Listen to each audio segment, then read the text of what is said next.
राधिका और अंकुश दोनों पति पत्नी होते हैं। दोनों की शादी को लगभग 1 साल हो चुका है, लेकिन गुजरते वक्त के साथ अंकुश का राधिका पर जो प्यार होता है वो कम हो जाता है और वो किसी और के साथ अफेयर करने लगता है। अंकुश, कब तक हम यूं ही छुप छुप कर चोरी चोरी मिलते रहेंगे? मुझे ये सब अच्छा नहीं लग रहा। मुझे कुछ नहीं पता। आज तुम्हें मेरे साथ शादी करनी ही होगी, वरना आज के बाद हम दोनों कभी भी एक दूसरे से बात नहीं करेंगे। लेकिन प्रीति, ये तुम कैसी बातें कर रही हो? क्या हो गया है? अंकुश, मुझे यूं दूसरी औरत बनकर रहने में दिक्कत हो रही है। मुझे अपने नाम के साथ तुम्हारा नाम जोड़ना है, इसीलिए तुम प्लीज मुझसे शादी कर लो, वरना मैं तुम्हारे साथ ये रिश्ता अभी और इसी वक्त तोड़कर चली जाऊंगी।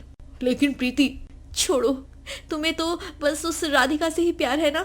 जाओ, उसके साथ ही रहो। तुम्हें आज के बाद मेरी शक्ल देखने को भी नहीं मिलेगी। अच्छा बाबा, ठीक है, चलो पास के शिव मंदिर में अग्नि को साक्षी मानकर हम दोनों शादी करेंगे। प्रीति सुनकर बहुत ही खुश हो जाती है। वो दोनों उस मंदिर में जाकर विधि विधान से शादी करने लगते हैं और दोनों गले में वरमाला पहने हुए घर पहुंचते हैं।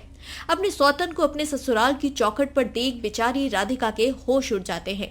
अंकुश की माँ हेमा भी हैरान रहती है। ये आपने क्या कर दिया अंकुश जी? आपने मुझे इतना बड़ा धोखा क्यों दिया? मेरे जीते जी मेरी सौतन लाए? ये आपने अच्छा नहीं किया। ये आपने अच्छा नहीं किया अंकुश जी। अंकुश बेटा, ये सब करने से पहले एक बार अपनी बीवी के बारे में तो सोच लेता। अरे क्या कमी थी मेरी बहू में जो तू इस कलमुही से शादी कर बैठा? माँ, ये कलमुही नहीं है, ये दिल की बहुत अच्छी है। प्रीति नाम है इसका। 1 साल पहले मैंने आपके कहने पर इस राधिका से शादी की थी, लेकिन मुझे अब प्रीति से प्यार है और ये अब मेरे साथ मेरी पत्नी बनकर रहेगी। प्रीति एटीट्यूड दिखाते हुए अंकुश के साथ बेडरूम में चली जाती है। ये लो तुम्हारा सामान राधिका, अब ये कमरा सिर्फ मेरा और अंकुश का है। और हाँ, थोड़ी देर में कमरे में दूध भेज देना, और हाँ, गुलाब की पंखुड़ियाँ भी ले आना। वो क्या है ना, मैं चाहती हूँ कि मेरी सुहाग की सेज तुम ही सजाओ। अगर तुम ऐसा सोच रही हो तो अफसोस की बात है, लेकिन मैं ऐसा बिल्कुल नहीं करने वाली। अपनी सेज खुद ही सजाओ। बेवकूफ कहीं की। राधिका अब अपनी सास के कमरे में रहने लगती है। उस रात वो फूट फूट कर रोती है। माँ जी, मैंने कभी अपने बुरे सपने में भी नहीं सोचा था कि अंकुश जी मेरे साथ ऐसा कुछ करेंगे। मैं बहुत टूट चुकी हूँ माँ जी। बस बहू, बस तू चिंता मत कर। हम दोनों साथ मिलकर उस करमजली को इस घर से और अंकुश की जिंदगी से बाहर कर देंगे।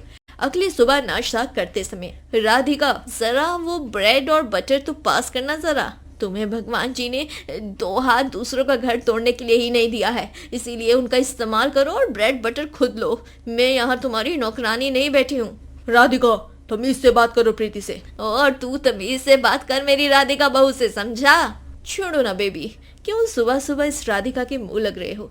चलो, हम तो बहुत सारी हमने तैयारी भी करनी है ना। अगले हफ्ते हम हनीमून पर जो जा रहे हैं, बहुत मजे करेंगे हम वहाँ पर। हाँ प्रीति डार्लिंग, ये तो बहुत ही अच्छी बात है। ये लो कार्ड, तुम्हें जितनी शॉपिंग करनी है कर लो।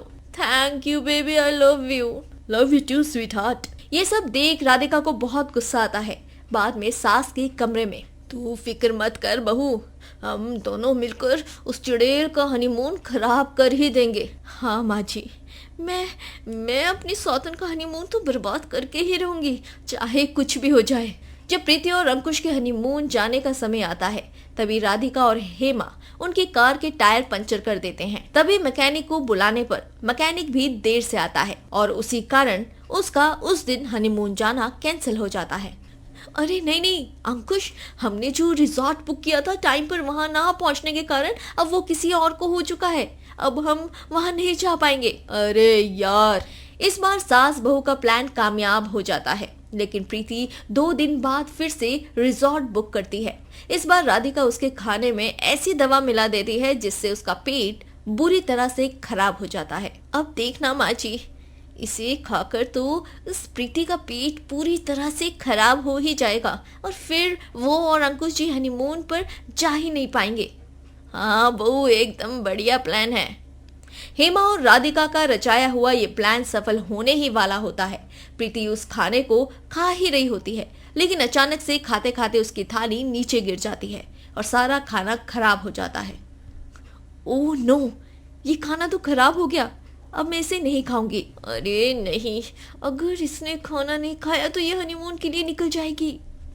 निकलती है तो निकलने दे, हम रिजॉर्ट पहुंचकर एक बड़ा धमाका करेंगे जिससे इनके हनीमून की वाट लग जाएगी। अब सास बहू प्रीति और अंकुश का पीछा करते हुए रिजॉर्ट तक पहुंच जाते हैं और वहां पर राधिका फिर से चालाकी करते हुए अंकुश के कोल्ड ड्रिंक में नींद की दवा मिला देती है, जिससे वो रात भर सो जाता है और प्रीति उसके साथ में कुछ रोमांस नहीं कर पाती। अगली सुबह कल रात को हमारा प्लान एकदम अच्छे से काम कर गया बहू। हाँ माँ, प्रीति को तो इस बात की खबर भी नहीं कि अंकुश जी की ड्रिंक में हमने ही नींद की दवाई मिलाई है। हाँ बहू, चल अब यहाँ से चलते हैं, वरना वो दोनों में से कोई देख लेगा हमें। प्रीति ये सब सुनती है और वो हेमा का हाथ मरोड़ते हुए उसे रोकती है। मेरा हाथ। क्यों रे बुढ़िया, हमारे हनीमून को बर्बाद करेगी? और तू डायन राधिका, तुम दोनों की ऐसी की तैसी। तभी वहां पर नींद से उठा हुआ अंकुश भी आता है और वो प्रीति को उसकी माँ को चोट पहुंचाते हुए देखता है, जिसके बाद उसका खून खौलता है। प्रीति, छोड़ो मेरी माँ को। तुम्हारी हिम्मत कैसी हुई मेरी माँ से इस तरह से बात करने की और उन्हें चोट पहुंचाने की? चलो निकलो अभी इसी वक्त यहाँ से, और मेरी जिंदगी से भी। क्या? हाँ, जो औरत मेरी माँ की इज्जत नहीं कर सकती, मैं उसके साथ कोई रिश्ता नहीं रखना चाहता। मेरी ही गलती थी जो इतनी अच्छी बीवी को छोड़कर तुमसे शादी की मैंने। जाओ निकलो, माफ करना मुझे माँ। राधिका, मैंने आप दोनों को बहुत दुखी किया है। अंत में अंकुश प्रीति को अपनी जिंदगी से बाहर निकाल देता है और वो अपनी बीवी राधिका और माँ हेमा के साथ खुशी खुशी जीवन बिताने लगता है।